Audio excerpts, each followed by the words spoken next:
আইএসবিএ করে কোথায় দায়িত্ব পাবে সেটা নওশাদ সিদ্দিকী কন্ট্রোল করে না। যদি আপনার আমার কারো মনে হয় কে সিস্টেমের বাইরে গিয়ে কাজ করছে ইউপিএসসির জন্য, সেখানে তার নামে অভিযোগ করা যেতে পারে, 1 নম্বর।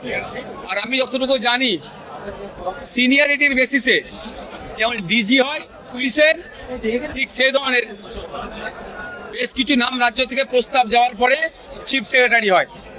তা এটা যদি নিয়ম বহির্ভূত হয় নিশ্চিত হবে আমাদের সকলকে দেখতে হবে, একবার দেখার পরে অভিযোগ করতে হবে। তবে যেভাবে এখনো নির্বাচন প্রক্রিয়া শেষ হলো না, এখন এক জায়গায় নির্বাচন বাকি আছে, তারপরে যেভাবে শেষ হওয়ার আগেই সিইও থেকে সিএস হয়ে গেল, এটা একটা সন্দেহ থেকে যাচ্ছে।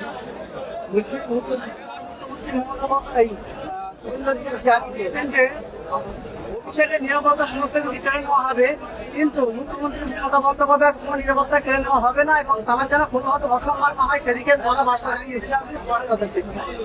আপনার কোশ্চেনটা কি বলুন এর মধ্যে থেকে? আমিও তো এটা জানি। কোশ্চেন কি আপনি এখান থেকে কোশ্চেন কি করতে চাইছেন বলেন? প্রশ্ন হলে একদিকে অভিষেক বন্দ্যোপাধ্যায়ের নিরাপত্তা সমস্ত দিন কেড়ে নেওয়া হয়েছে, অথচ মুখ্যমন্ত্রী বলায় তারা কি জবাব দিয়েছে এই প্রশ্নটা? না দেখুন, আমরা যুক্তরাষ্ট্রীয় পরিকাঠামোতে আছি, প্রত্যেকের রেসপেক্ট আছে। ফরমার চিফ মিনিস্টারের যে ক্যাটাগরি সিকিউরিটি প্রোভাইড করা দরকার তাকে সে প্রোভাইড করতে হবে। নওশাদ সিদ্দিকী এমএলএ হিসাবে যে নিরাপত্তা পাওয়ার দরকার সেটা কিন্তু মমতা ব্যানার্জি দেয়নি, ফলে কোর্টে গিয়ে নিতে হয়েছে। দ্বিতীয় কথা, একজন এমপি হিসাবে যে নিরাপত্তা পাওয়া দরকার সেটা তাকে দিতেই হবে। অভিষেক বাবুর ক্ষেত্রে সেটা হয়েছে।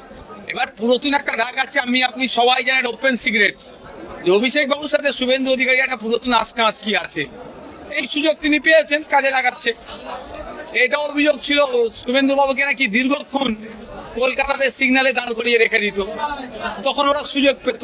তবে এই রাজনীতিতে আমি নাই। আমি এতটুকু শুধু বলতে চাই যে সংবিধান প্রদত্ত যে অধিকারগুলো আছে সুনিশ্চিত করা, অভিষেক বাবু মমতা ব্যানার্জি নয়, পশ্চিমবাংলার প্রতিটা নাগরিক যাতে নিরাপদে থাকে সেটা দেখার দায়িত্ব বর্তমান মুখ্যমন্ত্রী শুভেন্দু অধিকারী মহাশয়ের। সুতরাং কার নিরাপত্তা কমলো, কার নিরাপত্তা সেম থাকলো, কার নিরাপত্তা বাড়লো তা বিবেচ্য নয়। বিবেচনার মধ্যে থাকবে প্রত্যেকটা নাগরিক যেন নিরাপদে থাকে।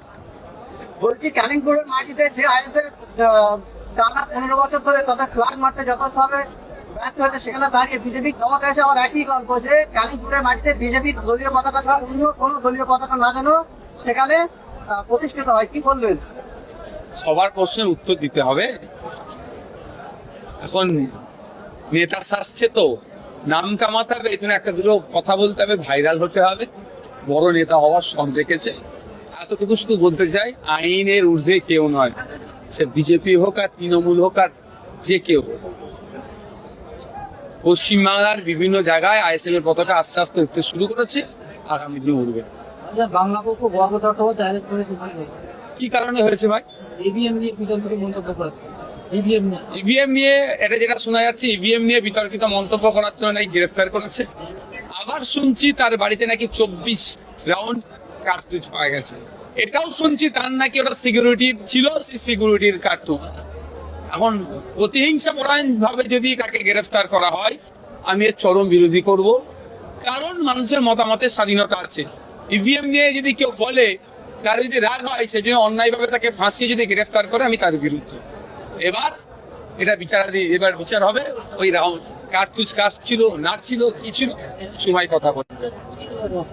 বাংলাদেশে আন্দোলনের ভারতবর্ষের পশ্চিমবাংলার মুসলিমদের উপর অত্যাচার হচ্ছে, আন্তর্জাতিক বিষয় তো অনেক ভুলভাল ভিডিও তো এখানে ছাড়া হচ্ছে। বাংলাদেশের ভিডিও আমাদের পশ্চিমবাংলা বলে চালিয়ে দেওয়া হচ্ছে। আমি আপনাদের মাধ্যমে সাধারণ মানুষকে বলবো, এগুলো সতর্ক থাকবে। বাংলাদেশের অত্যাচার দেখিয়ে পশ্চিমবাংলায় বিজেপি ফায়দা লুটবে, এটা হতে পারে। পশ্চিমবাংলার অত্যাচার দেখিয়ে বাংলাদেশের রাজনৈতিক দলগুলো ফায়দা লুটতে পারে। দেশের অভ্যন্তরীণ ব্যাপার আমরা বুঝবো, বাংলাদেশের অভ্যন্তরীণ ব্যাপার তারা বুঝবে। তবে বৃহত্তর স্বার্থে বাঙালি আমরা, সে স্বার্থে আমরা ভালো খারাপের পরামর্শ দিতে পারবো।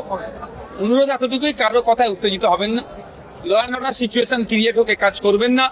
যদি মনে হয় এখানে বিশৃঙ্খলা কেউ করতে চাইছে, লোকাল থানায় কমপ্লেন করে আমাদেরকে জানান, আমরা যাতে প্রশাসন ব্যবস্থা গ্রহণ করে সর্বোচ্চ চেষ্টা করব। অনুরোধ করছি ফেক ভিডিও সার্কুলেট করবেন না। বিজেপি সরকার আঘাত করে অনেক সাধারণ রাস্তা ব্যবহার করবে না। কাজটাই তো আতঙ্কে রাখা। আজকে সরকার সাহেবরা ভালমর্ষ ক্যানিং এর মানুষকে আতঙ্কে রেখেছিল। মানুষ কি অক্ষম আছে? এই এদের কাজটা হচ্ছে আতঙ্কে রাখা। যে কে কি বলছে পাত্তা দেওয়ার দরকার নেই। আপনি মনে রাখবেন সংবিধান আছে, আর্টিকেল বলছে, সংবিধানের আর্টিকেলে উল্লেখ আছে আপনি আপনার ধর্ম পালন করতে পারবেন, ধর্মকে পালাতে পারবেন, ধর্ম প্রচার করতে পারবেন, ধর্মের প্রসার করতে পারবেন। কারো কথায় পাত্তা দেওয়ার দরকার নেই। আতঙ্কিত তারা বেশি হচ্ছে যারা মেরে লুটে খেয়ে রেখে দিয়েছে। আরেকটা বিষয়, ভাইজান, সামনে যে ফুটবলে দিন, এক্ষেত্রে মহাজনের বিপদ দরকার। কি বলবো আমি? 80টা এমএলএ দিয়ে রেখেছে, তাদেরকে জিজ্ঞাসা করেন না। আমাদেরকে একটাই তো ভাঙনের বীরেরা দিয়েছে, একটাই। সব লোক সব বলবে 80টা তাদেরকে বিধায়ক কেন দিল? বারবার বলেছিলাম বিজেপিকে দিয়ে তৃণমূলকে আটকানো যায় না। এই 80টা জিতে আজকে বাম আইএসএফের হতো, এই প্রশ্নটা করতে লাগতো না। তারপরে বলবো দেশের আইন বিচার ব্যবস্থা আছে, অহেতুক কেউ ভয় খাবেন না, ঘাবড়ে যাবেন না। এই ঘাবড়ানো করছে তৃণমূলের একটা অংশ, যারা মেরে লুটপাট করে খেলছে, তারা মানুষকে আরো বেশি ঘাবড়ে দেওয়ার চেষ্টা করছে। কোন জায়গায় যদি মনে করেন কোন অপ্রীতিকর ঘটনা ঘটাতে পারে, প্রশাসনকে জানান, আমাদেরকে জানান, আমরা আমাদের সর্বোচ্চ দিয়ে সেগুলো আটকাবো। ধর্মীয় অনুষ্ঠান হবে, বিগত দিন ধরে হয়ে আসছে, আগামী দিন ধরে হবে, আগামীতেও হবে, কেউ আটকাতে পারবেন। Thank you.